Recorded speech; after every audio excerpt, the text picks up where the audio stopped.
I love falafel, but I hate deep frying. Most of the alternatives to frying the falafel that I found online suggest either baking it or air frying it, both of which are not my thing. Don't get me started on baked donuts. That's a cake. I don't care if it has a hole in the middle. Bundt cake has a hole in the middle too, but that doesn't make it a donut. So I don't really have a way to make falafel without deep frying, but I found a way to make a completely different dish out of the falafel mix by shaping it into patties and pan frying it. Super crispy outside, soft inside, great flavor, and like any falafel, it's vegan. Since I'm not vegan, I serve it with a fried egg, but it would be great with anything rich and creamy like avocado. Last year, I made a video about a somewhat unusual falafel that is softer and moister than typical because of the addition of cooked carrots. This recipe is exactly the same. The only new thing that I've discovered is that the wheat flour that I use in this recipe can be replaced with rice flour if you are making the dish for someone who is gluten-free. To get the right texture for this dish, you'll need dry chickpeas soaked overnight. This is different from canned chickpeas. Canned chickpeas are cooked, so they are a lot softer than soaked chickpeas. Put 185 grams of dry chickpeas into a bowl, cover very generously with cold water and let them sit overnight. I goofed and by accident soaked a whole pound of chickpeas. That's what happens when you try to make a video at 11 p.m. Don't be surprised that your amount of chickpeas will look smaller. The next day I realized my mistake and reserved some of the chickpeas for another project. So for the rest of this video, the amounts will actually look right. Drain, rinse, and roll them between paper towels to dry. Whenever I get lazy and skip the drying step, my mixture turns out too wet and doesn't hold shape during cooking, so make sure to dry your chickpeas. Peel and coarsely chop the carrots. Place them into a small pan. Add 2 tablespoons of olive oil and a pinch of salt. Set over medium heat. Cover and cook until the carrots are brown and tender. Mine took 10 minutes, but your mileage will vary based on your pan and stove. Now let the carrots cool a bit so that we can put them into the food processor. Coarsely chop 1 small yellow onion. Slice 1 garlic clove. Remove the tough stems and coarsely chop lots of herbs. I'm using cilantro, parsley, dill, and tarragon, but you can use any one of those or mint. Put the onion, garlic, herbs, and chickpeas into the food processor. Add the cooled carrots with all their oil. 8.5 grams of salt.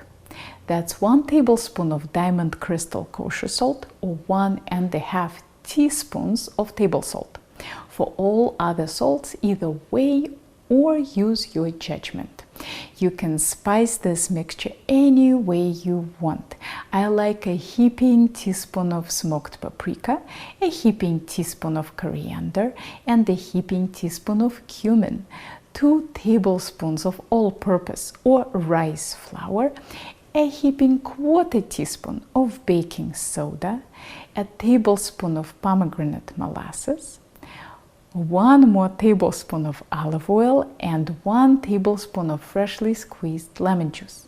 The smart order of ingredients is to do all the dry first and then all the wet so that you don't have to wash your measuring spoons. But of course, in the video I did it in the wrong order. That's why it looked a little funny with the flour disappearing and then reappearing. Pulse everything together until mostly mixed. Scrape down the processor and pulse some more until the mixture is homogeneous but not smooth. See, it should look like tiny little crumbs. You can shape and cook the patties right way or refrigerate the mixture for up to a day. You can also shape the patties and freeze them to cook some other time. I'll write up the freezing and defrosting instructions in the description below. Before we cook our patties, let's make a Labneh sauce. Labneh is Kefir cheese. It is very similar to Greek yogurt, but it tends to be richer since the main ingredient is cream instead of milk, and thicker. If you can't find it, use Greek yogurt or sour cream. Put a bunch into a bowl, add 1 garlic clove grated on a microplane zester, a pinch of salt, and some lemon juice. You'll have to experiment with salt and lemon juice since the salt and acidity in Labneh varies from brand to brand. Set a non-stick skillet over medium heat and add a couple tablespoons of oil with a high smoke point like canola. I'll show you a few different ways to shape these patties. When the oil is hot, put a metal cookie cutter into the pan and add a scoop of the chickpea mixture. Then use a potato masher to flatten it. If it comes out too thin, add more and smash again. After the first one, you'll know how much mixture you need. Remove the cookie cutter with tongs since it will be hot and place it into the next spot. Now I know that I need a heaping scoop. Of course, it's important for your potato masher to fit inside your cookie cutter, so check that before you start. Another option is to use a dry half-cup measure to scoop and compress the mixture. Push it out with a spoon and gently press on it either with a potato masher or a spatula. If it's a bit sloppy, tidy it up on the sides. Flatten out the tops and cook until brown and crispy on the first side. It's important to keep the heat moderately low during the whole cooking process, otherwise your patties will burn before the inside is hot. You want the first side to take 4 to 5 minutes. Flip them over and brown on the other side. If the pan ever feels dry, add more oil. Of course, you can experiment with all sorts of shapes, both big and small. If the only tool you have is a spoon, it will still work. When the second side browns, get the patties out of the pan. If you want to top them with eggs, you can cook the eggs in the same pan. Turn down the heat to low. Add a couple teaspoons of butter and swirl to coat the bottom. Crack the eggs into the pan and cover. Cook for 1.5 minutes and then check every 30 seconds.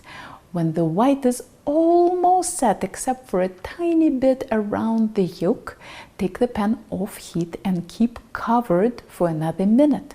At this point, the white should be completely set and you can plate. If you need to make a YouTube thumbnail, you can cut out the eggs with a cookie cutter. Otherwise, there is no need for such fussiness. Spread some garlic labneh on a plate. If you want, you can add some greens like arugula or herbs. Add your chickpea patty, the egg, a sprinkle of salt, and a drizzle of olive oil. This dish could be great for breakfast, lunch, or dinner. And there's so many fun variations on this theme. You can try replacing carrots with other root veggies or butternut squash. You can experiment with all sorts of herbs and spices.